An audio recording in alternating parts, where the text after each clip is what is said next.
Hey, WealthLab 8 users, Glitch here. Today we're going to talk about what's new in WealthLab 8 Build 2. There's only 2 new features to cover, so it should be a quick one, so let's get started.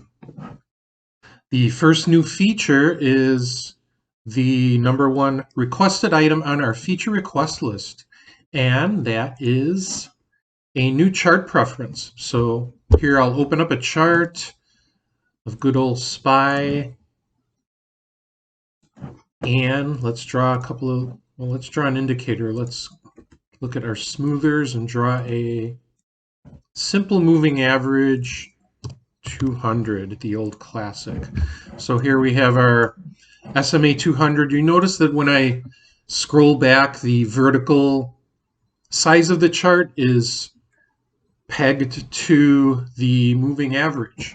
So the request was we don't want the chart expanded to include all of this extra space. We want to peg the chart to the range of the price movements only. So let's go to preferences, and under chart preferences we have a new preference here, size chart to indicators. So if I uncheck this, then you will see that the chart is pegged to the price action only and not that long moving average. The moving average line gets cut off here. So that's the first feature for build 2.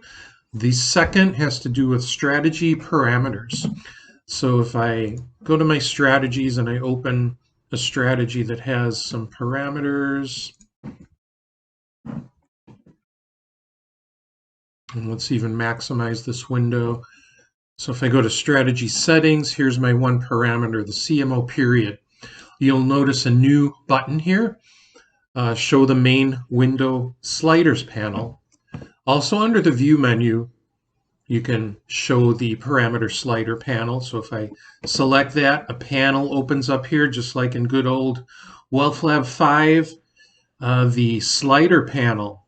So we can now adjust the sliders of your strategy from no matter where you are in the strategy window. And you can even auto run the strategy if it's in single symbol mode. That means here I'm testing on a portfolio, but if I test on a single symbol, let's say Twitter, we know that Elon Musk just offered to buy Twitter today, so the stock has been jumping pre-market, but here is our result on the strategy. So if I move the slider here, it will actually rerun the strategy with that new parameter setting and see the results updated no matter what tab I am in. So this also works if you change the slider this way, but it'll only run the strategy if auto run is on if you hit enter or if you move the mouse out of that slider control. So this way it allows you to type in multiple characters, for example, without always running the slider or running the strategy until you hit enter. If you turn off this auto run, then you can move the slider around and it will not cause the strategy to run until you run the strategy yourself with the run button. However, it will change the parameter values.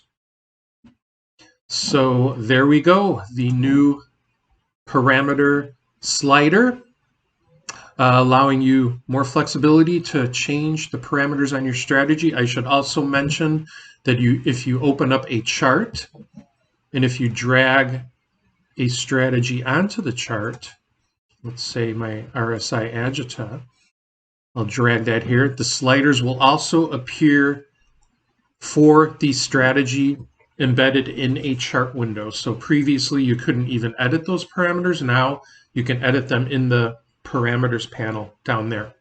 All right, everyone, thanks for watching.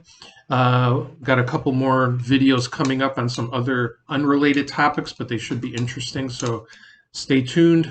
Please subscribe to the channel if you like WealthLab, and we will see you on the forums.